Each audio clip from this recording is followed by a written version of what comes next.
Welcome everyone to the last session of this ICA Trade Event 2023. My name is Camille Cluzel and I'm a trader at Louis Dreyfus. Today's session is brought to you by Women in Cotton. By now, you will have understood that our main goal at Women in Cotton is to increase diversity in the value chain so as to bring and foster creativity and bring unique discussions. This session today aims exactly at this. So usually at the ICA, you will find country updates that are focusing more on producing countries like Brazil, US, Australia, etc. But in line with this year's theme at the ICA, which is Hello Asia, we thought it would be more interesting to look at importing countries, especially in Asia. So in an effort to give a voice to a diverse group of people, we are very lucky to be joined today by three great speakers who will cover their respective markets. So Sophie Su for China, Ms. Ran for Vietnam, and Sohail Sarkar for Bangladesh. So over the last 7 marketing years, China, Vietnam, and Bangladesh have represented over 60% of world cotton imports, with China and Bangladesh taking turns to take the top spots over those years. In 23-24, the USDA is projecting that these 3 countries will import 24.6 million bales. That's over 65% of world imports. So I think that these 3 markets will cover very interesting information and very complete about world demand. So over the past couple of days, we've heard a lot of stories when it came to consumption. We've heard about the race to the bottom for supply and consumption. We've heard macroeconomic views that paints a very changing world and changing value chain, especially when it comes to the world reorganizing itself outside of the traditional China-US trade flows. So today we'll try to take a deeper dive into this information and see if this is correct or not. So the first speaker today will be Sophie Su. Sophie has been an active member of the Women in Cotton since its inception in 2019. She has gained 10 years of experience in the cotton industry, starting mainly at CNCGC. Today, she holds the role of Managing Director at Hongtung Resources in Beijing. Sophie, can you please give us an introduction about the China market? Okay. Thank you, Camille. Thank you everyone. First of all, I would really like to thank you all for coming here today. Thank you for your support. I'm Sophie, and I'm so glad and honored today to share some information about the Chinese cotton market. So it's Chinese autumn now, so please allow me to start with the production. On the left table, it's the official data from the China cotton about the production, planting area, and the yield for the past several years, and also the September estimate. And from the right chart, we can see the trend of the production and the yield. We can see it very clearly that the production estimate has a 12% of decline, and while the yield has only a slightly 2.7% of decline. So we can easily infer that the main reason for the production downsize is about the shrinking planting area. However, according to some feedbacks from Xinjiang, the farmers and the local merchants, they told me that the yield for this year is much lower than expected. So the production size might be around 5.5 million tons to 5.9 million tons. We'll have to wait to see the result. Before we talk about the consumption, I would like to share some information at the China macroeconomic situation. On the top left chart, it's about the GDP growth rate for China, US, and the EU. And we can see in 2022, every country has suffered, and the growth rate is very low. And every country then take actions to stimulate the economy. And we got a spike in 2021. And then it's not easy to maintain the growth rate, so come down again. But this year, we can see China, the blue curve. China has outperformed the US and the EU, and the IMF gave a prediction of 5.2% of GDP growth rate for China. On the top right chart, these are the two major factors affecting the cotton consumption in the long run. It's the birth rate and per capita disposable income growth rate. They're growing, but at a very slower speed. So in the long run, it's not that happy trend. For the bottom two charts, it's about China and US monetary policy. China has been steadily adopting the monetary easing policy to stimulate the economy at a comfortable inflation rate. However, in the US, back in 2020, the US government has implemented the unlimited quantitative easing measures to stimulate the economy, which makes the Federal Reserve has to be more and more hawkish in increasing the interest rate and also decreasing the balance sheet to manage their inflation rate. We're nearing the end of the tightening cycle, so I think for China, we still have a lot of room to improve the economy. So let's take a look at the China cotton retail demand. On the left chart, the blue curve stands for the export, and the orange curve stands for the domestic consumption, about the textile and the garments consumption. It starts from very low level back in 2020, and because of the COVID. But then we can see a spike in 2021. That's when China, the first opening from the outbreak of COVID-19. But then it's been declining about until 2022, during which time the export has outperformed the domestic consumption. But then this year, with everything, the opening of the COVID finally, and all the policies the Chinese government has been supporting the economy, we can see another spike, the year-on-year growth rate of the consumption. However, it's not lasting long.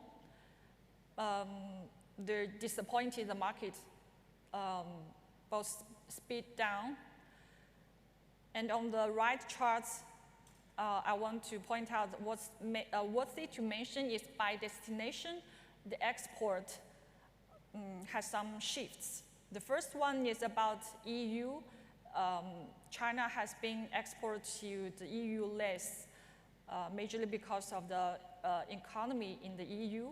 And the other shift is the ICA has been taking more and more market share of Chinese garments export. And this one is about Chinese mills cotton consumption. But this number is not the total number. It only includes the mills who report to the NDRC for quota, about the mills whose capacity is above 50,000 tons. We can see the overall cotton consumption is about 6.6 million tons. It's not the entire volume of China, of course. And also the capacity, spinning capacity, is about 87,000 spindles. They both are in a very sustainable and a strong trend. And also, I list this by province, because if one day you want to visit China to explore your markets, you know which provinces you can go. Okay, this chart is about the China cotton yarn inventory in days and their operation rate. Different curves stands for different years, and the thick purple curve stands for the current year. So we can see the raw material and the product inventory of mills is kind of at average or even lower level than the previous years. It's about 30 days or 20 days inventory. The bottom ones is about fabric factories inventory. It's even lower. Maybe for the raw material, it's about 1 week. For the products, it's about 20 days. And in the right charts, it's about the operation rate. It's around average at 60%. And then let's take a look at the inventory in volume. The left chart shows the cotton yarn stock. The red curve stands for the current year. We can see that it's very high. You may be wondering, it's like conflicting with the previous one, right? Because we said it's at low stock. But we can infer that, because this is the overall market inventory. So we can infer that part of the inventory are at mill merchant's hand. So maybe we can answer Joe's question, who will pay the interest rate?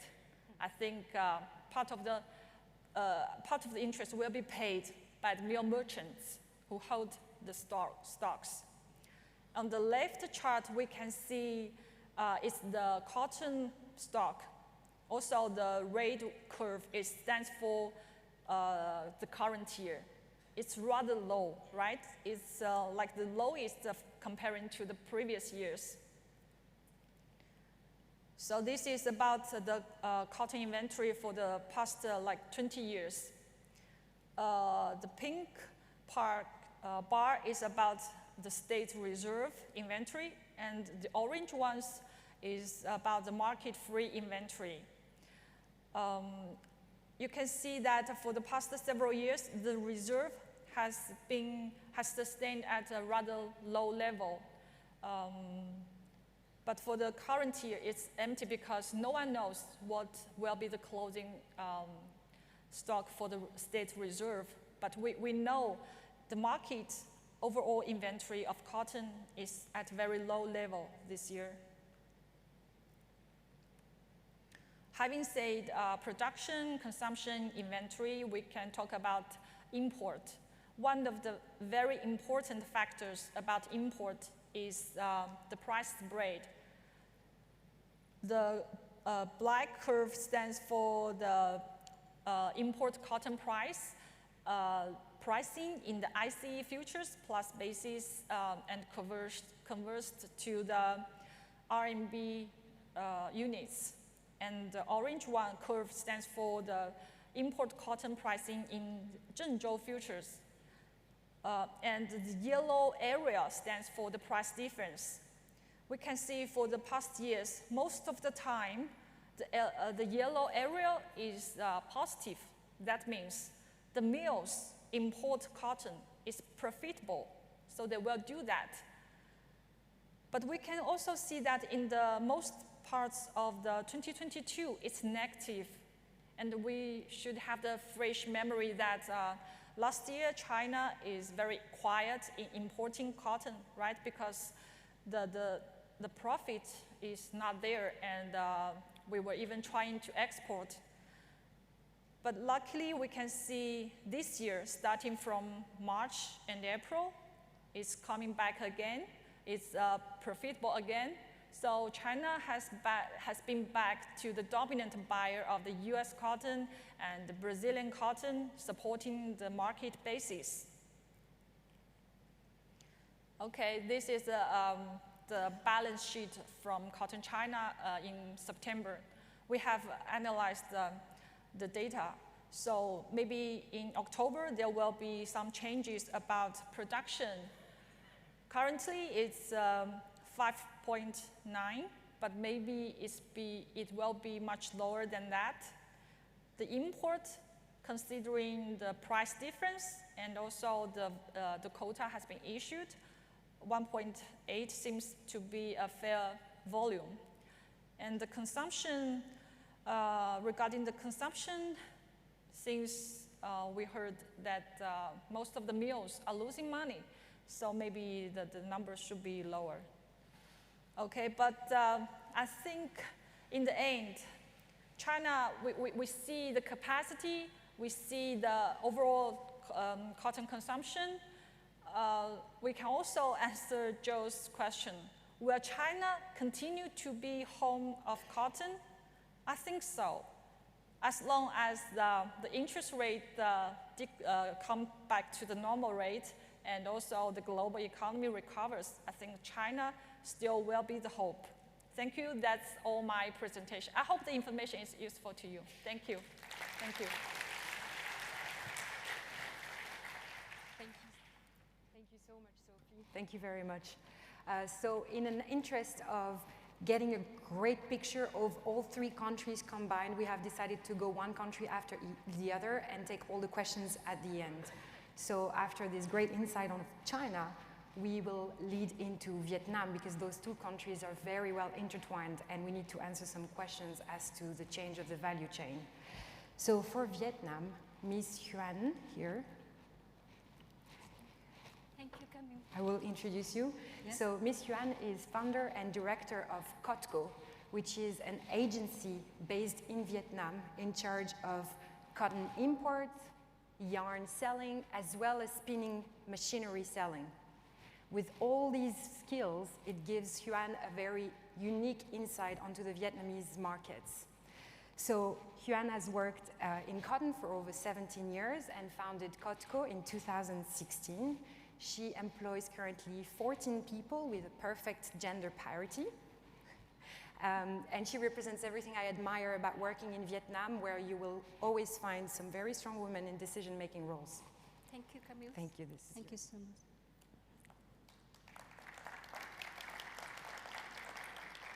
Good afternoon, everyone. Thanks so much for taking your time to join the presentation of Women in Cottons. Yes, my name is Huan, and I am COTCO company in Vietnam. And I'm really delighted to present today for the Vietnam textile industries. And I'm really excited to share my insight and knowledge. And I hope that my presentation will be informative to you. Yeah, for the first information, I would like to share with you about the overview of Vietnam.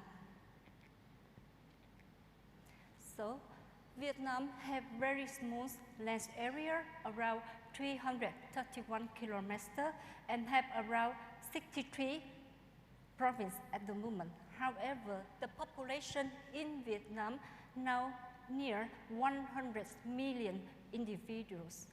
And the worker work for textile and garments in Vietnam take around 3.5 million.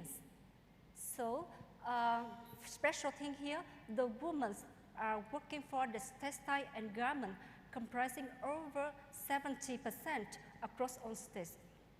Concerning inflation, it takes around 3.8% at the moment for September. And you can see very detailed about the number of the GDP in Vietnam for 9 months for capital, and about the sector, we have the service and industry and also for agriculture. And this chart is showing that the Vietnam economy, both for GDP growth and inflation. And you can see here, for 2020, Vietnam have decreased sharply for GDP growth and also for inflation. However, in 2022, GDP in Vietnam sharply increased so much. And expected for total 9 months of this year, the inflation of Vietnam increased a little bit to compare with the last year, take around 3.8%, and GDP growth sharply decreased, just take around 2.9%.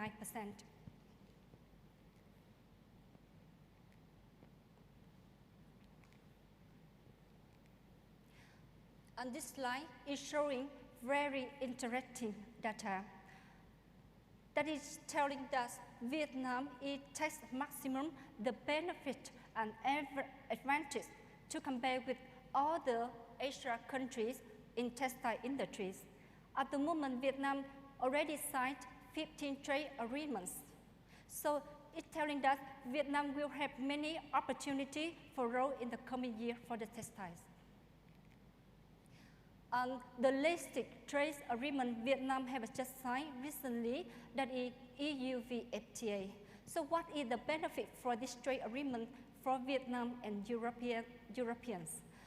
European unions will abolish import duty for about 85% of trade price and equivalent to 70% of the export turnover of Vietnam to European unions.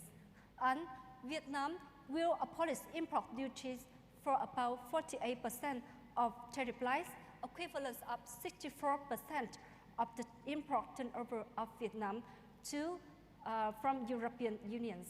So we can see that Vietnam and European will create a very good relationship, and Vietnam will take a lot of the benefit for the textile when sign these trade agreements. And here, I would like to share with you the general economic factor related to the textile. The first, that for the labor, most spinning mills in Vietnam have the location in the three main areas, the north, middle, and the south in Vietnam. So how about the labor cost? So we just mentioned for the average of this area to you. The labor cost for in the northern in Vietnam will take around $392 per month. In middle in Vietnam, for Huế and Da Nang city, it has the lowest labor cost, just around $261 per month. And the south in Vietnam, that is Ho Chi Minh City, have the highest labor cost around $400 per month. Concerning electricity, will be around 9.6 cents per unit. And how about the interest rate? Vietnam is applying at the moment. The bank is giving around 7 to 10% per year for Vietnam dong. And for the currency, $1 now equal around 24,700 Vietnam dong. So it means Vietnamese government is controlled very well about the currency in Vietnam, also manage very well the quantity for US dollar. Concerning political, this is very important information for the investor, because Vietnam now have the political very stable and safe for the investor.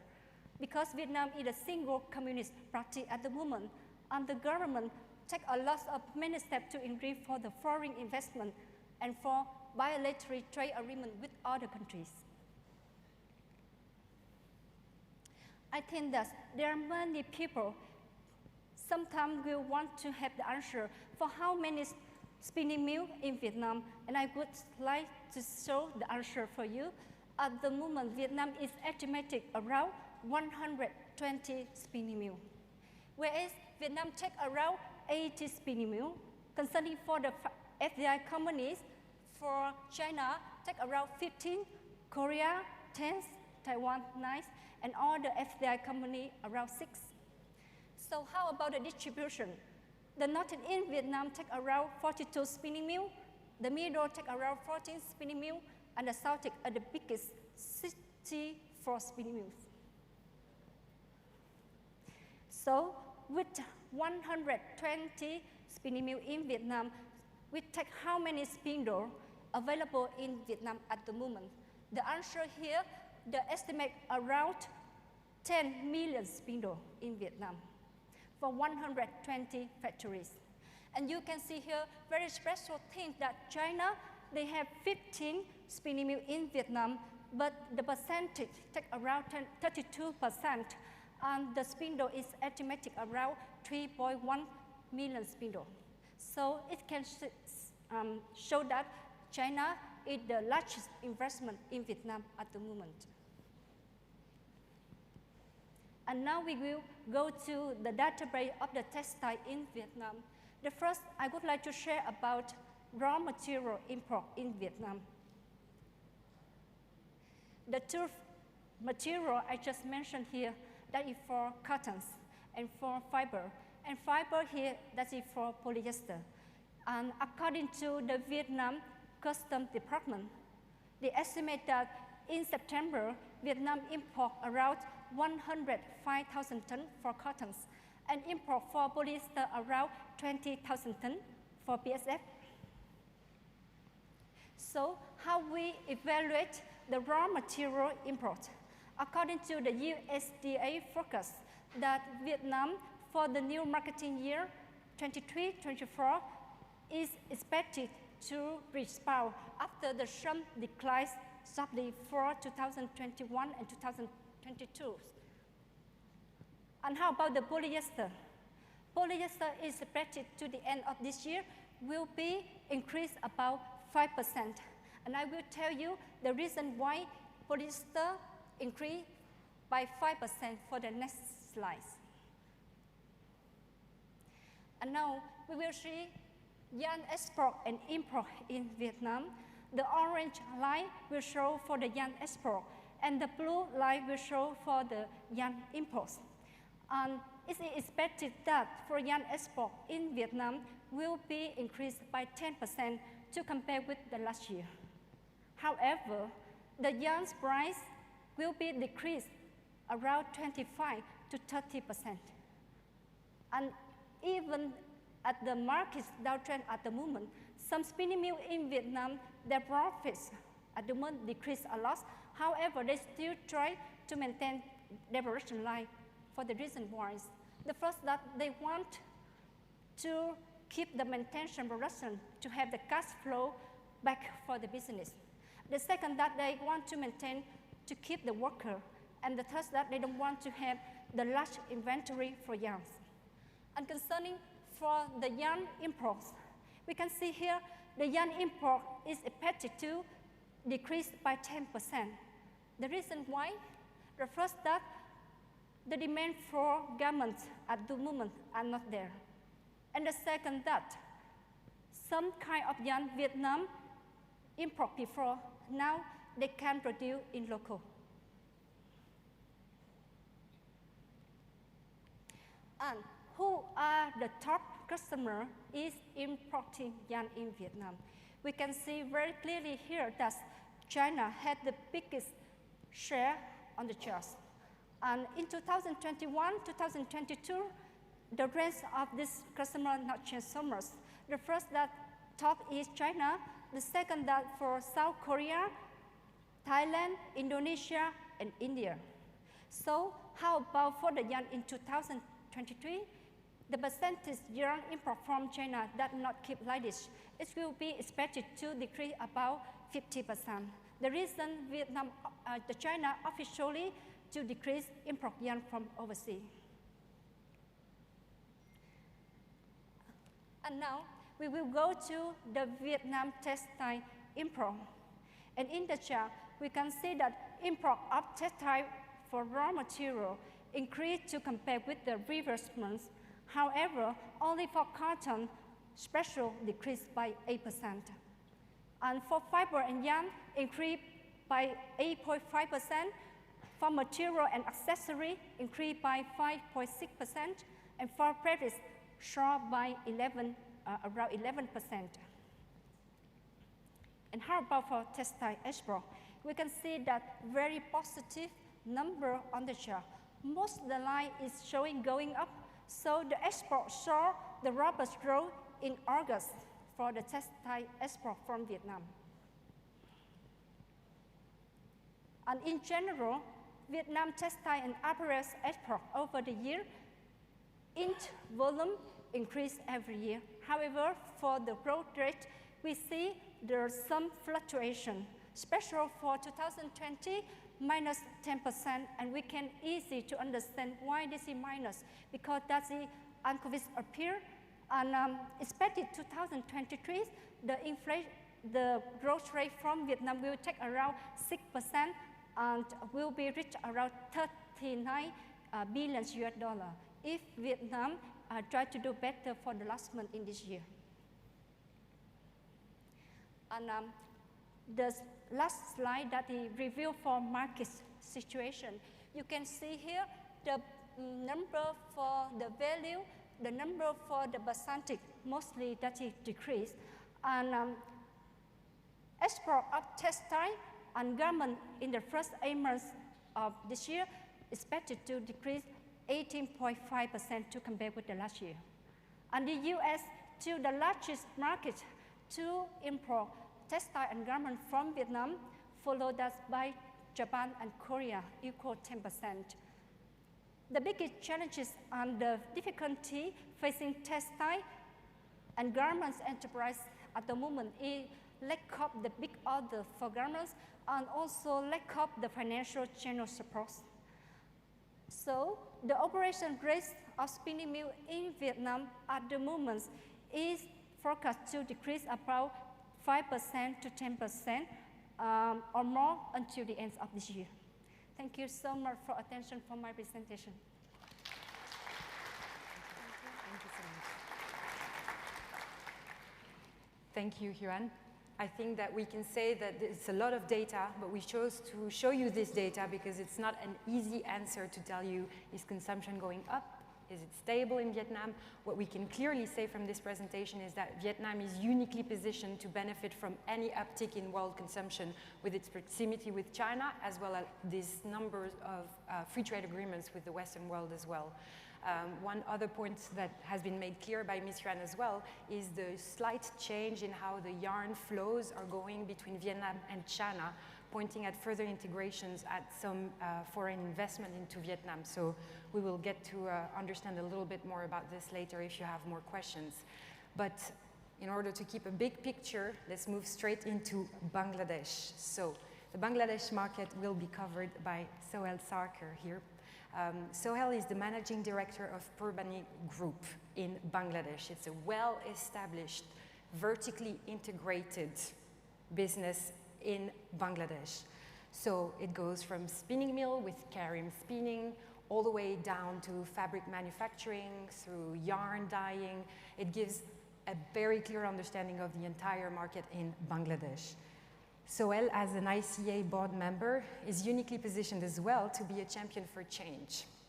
So in preparation for this event, I've been speaking with Sohail about his perception of challenges in Bangladesh. And he's made it clear to me that his perception is that there is a big problem in Bangladesh with the presence of women in middle to top level management position.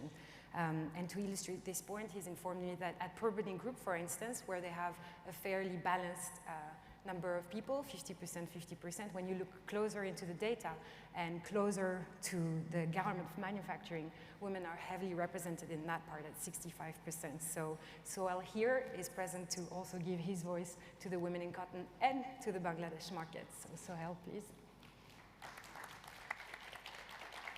Thank you.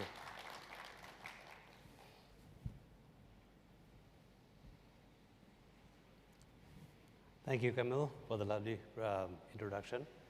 Good afternoon, everybody. So firstly, I want to thank Camille for giving me this opportunity and to be able to participate in this Women in Cotton initiative and also talk about Bangladesh. So my presentation today is basically cotton from the Bangladeshi perspective. So in order to do that, firstly, I'm going to cover a little bit about Bangladesh and its economy. Then I'm going to talk about the textile industry and its impact on the demand of cotton. So firstly, some basic facts about Bangladesh. So Bangladesh has a population of about 170 million people and a population density about 1,200 people per square kilometer. That's, I think, the highest in the world. It has a literacy rate of 75%, GDP growth, of about $460 billion, per capita income of about $2,700, and land area of about 150,000 square kilometers. So, excuse me, some basic, competitive advantage facts of Bangladesh. So Bangladesh has a strong demographic dividend. 65% of our population is between the age of 15 and 64 years. The GDP growth rate is about 7.25%, and it's destined to become one of the largest economy by 2037, the 20th largest economy.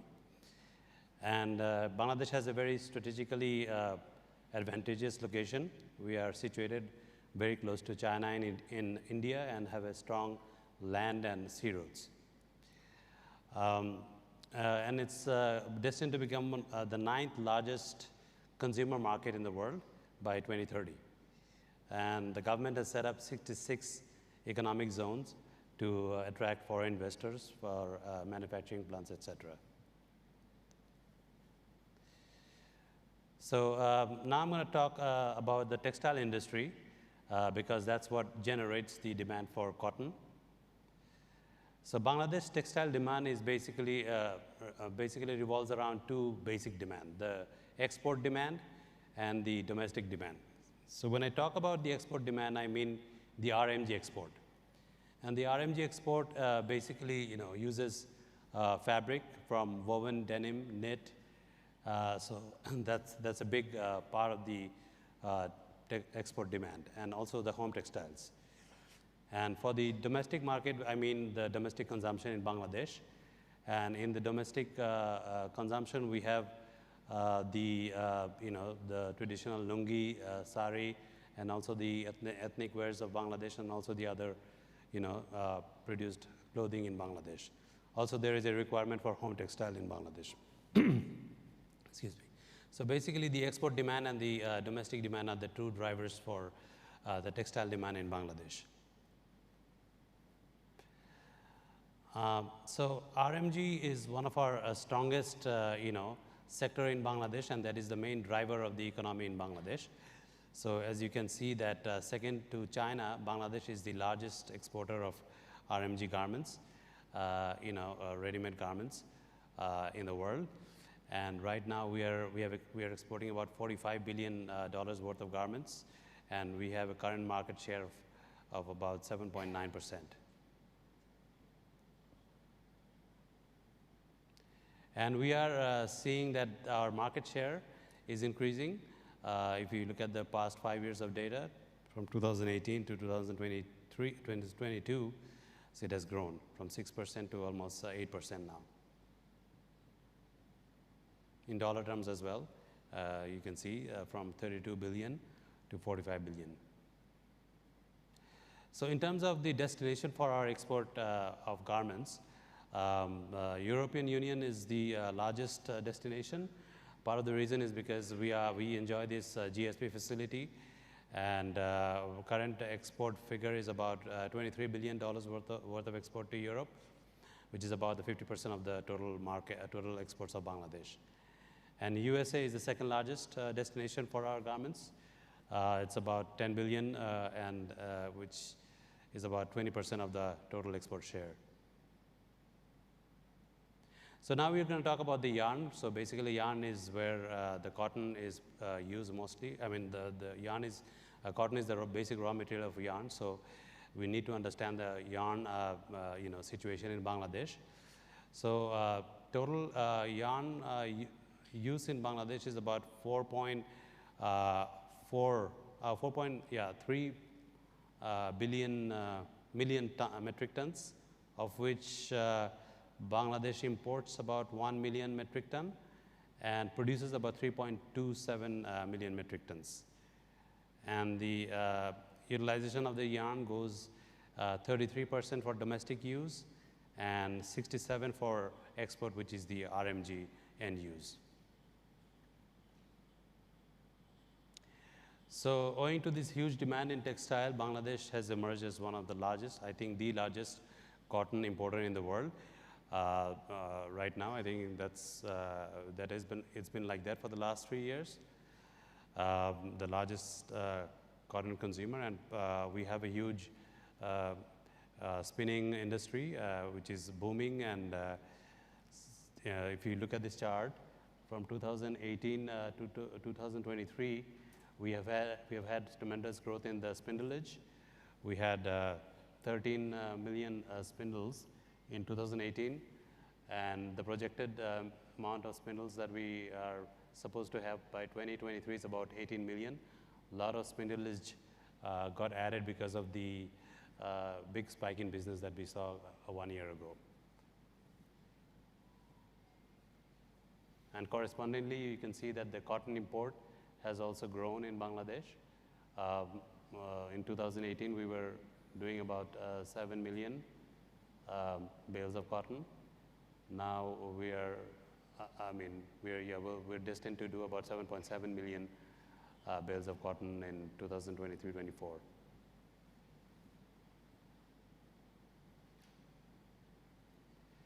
So this slide basically talks about the the import sources for cotton for Bangladesh. And as you can see that India and West Africa are the major players in Bangladesh in terms of cotton supply. West Africa has steadily stayed at the top, but as a single country, India is the largest. And after that, we have Brazil and the US. This chart basically shows, talks about the relation or the corresponding yarn prices that we had with the movement of the cotton prices. As you can see, from January 21 to November 22, we had a huge surge and decline in the cotton and the yarn prices. You can see that during July, August, the yarn prices and the difference between cotton prices and the yarn prices were quite big, and that's where a lot of spinners were able to get some profits. But then we had the sudden decline by November 22, and since then the spinning industry had seen a lot of challenges. But I can say the last couple of months we are seeing some signs of improvement. So again, the surge and decline are mainly due to the supply chain challenges that we had, and also the surge was due to the pent-up demand right after the COVID. So this is the last slide which I'm going to talk about. So this are the different factors that really impact the cotton import or consumption behavior in Bangladesh. The first point is import substitution of cotton yarn. So Bangladesh sometimes falls behind in terms of its competitiveness to manufacture yarn, and as a spinner we get a strong competition from India, and for the synthetics also we buy a lot of yarn from China. So whenever the import goes up, the demand for cotton yarn from our spinning mills are affected, which impacts the cotton import and demand for Bangladesh. The demand for locally produced man-made yarn. So Bangladesh is actually the garments that are exported out of Bangladesh, 75% of the garments are actually cotton-made, and but that trend is slowly changing, and Bangladeshi manufacturers also realize that since there is a huge market for man-made fabric-produced garments, so they are more and more concentrating in that area, and more and more mills are looking at producing man-made yarn to cater to that market. And that will definitely impact the consumption behavior of the spinning mills, and we may see that impact also on the cotton imports. Growth in the RMG export. I mean, we hope to see tremendous growth in the garment industry in the future also, because a lot of sourcing substitution is taking place out of China into other countries such as India, Bangladesh, and Vietnam. So we hope to get a big pie of that. Although I think that growth will be mostly towards the man-made sector, but there will also be growth in the cotton area, which will impact the cotton demand. Increase in local consumption. So Bangladesh has a strong demographics, as I pointed out earlier, and the GDP growth is also good. So the per capita income is going up. So the consumption in Bangladesh will also go up, which will also drive up the demand for cotton.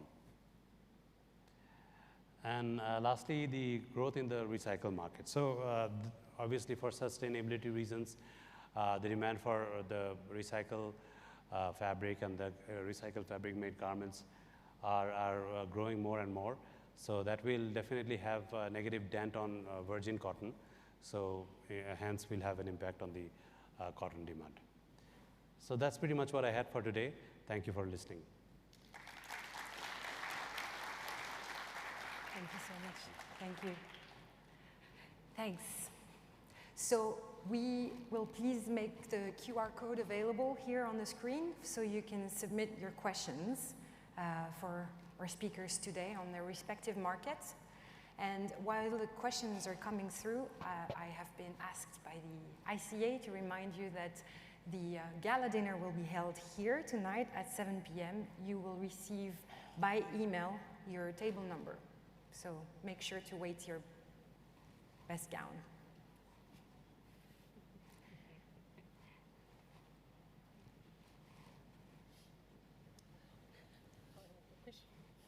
Yeah,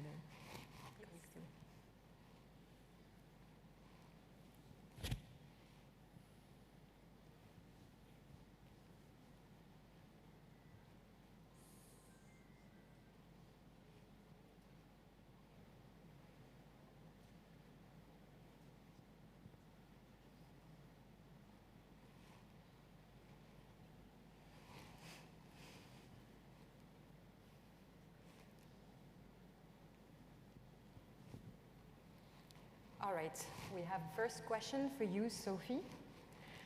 Can you speak to the China Reserve and when they may be expected to buy? So a little bit of a word on the Chinese Reserve, please.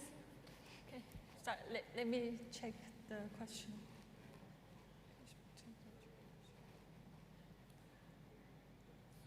Okay, I think in recent years, the State's Reserve, they've been sell auction publicly, but they are buying silently. So actually, no one really knows what they are buying. But I think we can have a fair guess that they have already bought some volume, because it's very logical that they will rotate their position.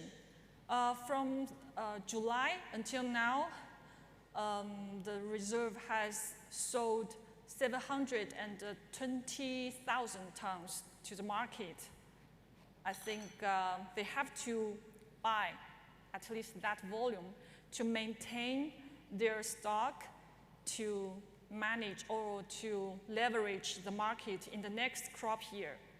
Yeah, so I think they have been buying. Thank you.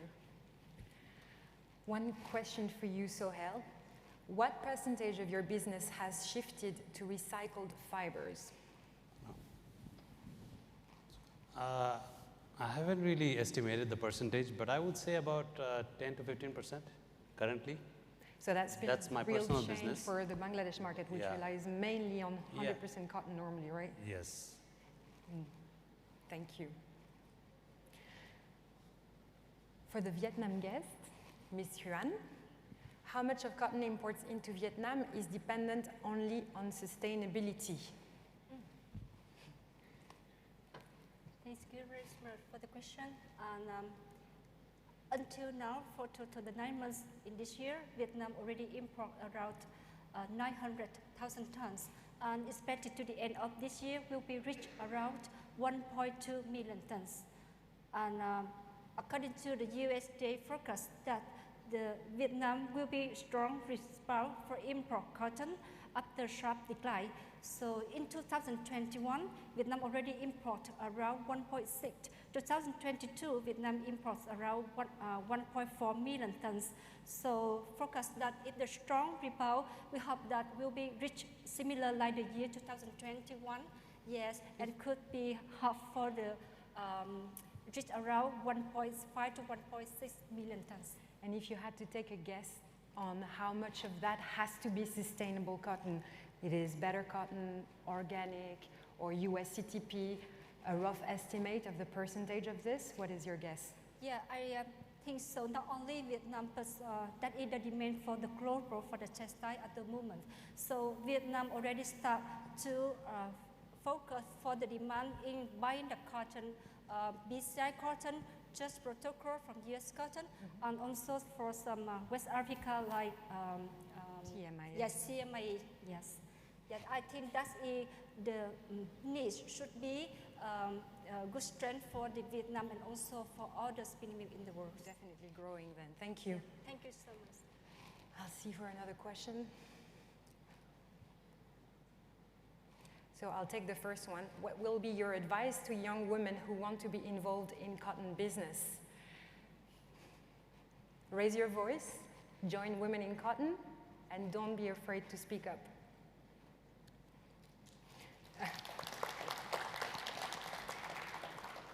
How are the current operating rates in 3 countries, and when do we expect them to go to full capacity? So, Sophie, you showed a slide of the operating rate in China, and it was fairly average, right? Yes, yes. It's about 60%, and the expectation for the future. Actually, I'm not sure. Maybe maintaining this rate is good. Okay. Huan, do you have any estimate for the operating ratio in Vietnam of spinning mills? Yeah, according to my slide for the operation rate in Vietnam for the end of this year, that is not positive to decrease around 5 to 10%. But we expect this when the demand turn back and the cotton import from Vietnam also increase for the new marketing year for 2023 and 2024. So the capacity running full at Vietnam, we hope that should be for the third quarter of the next year. Thank you. So, any estimate for Bangladesh? Right now, I think we're almost full capacity. I mean, I would say 90%. We have some issues with the power situation, but 3-4 months back, it was pretty bad. I would say that come down to 50 to 60% because of the demand situation. But it's improving, and now it's much better. Okay. Well, let's end on that positive note then, Bangladesh running at full capacity. Thank you very much to everybody for joining today, this last session of the event, and we will see you tonight at the gala dinner of the ICA. Thank you.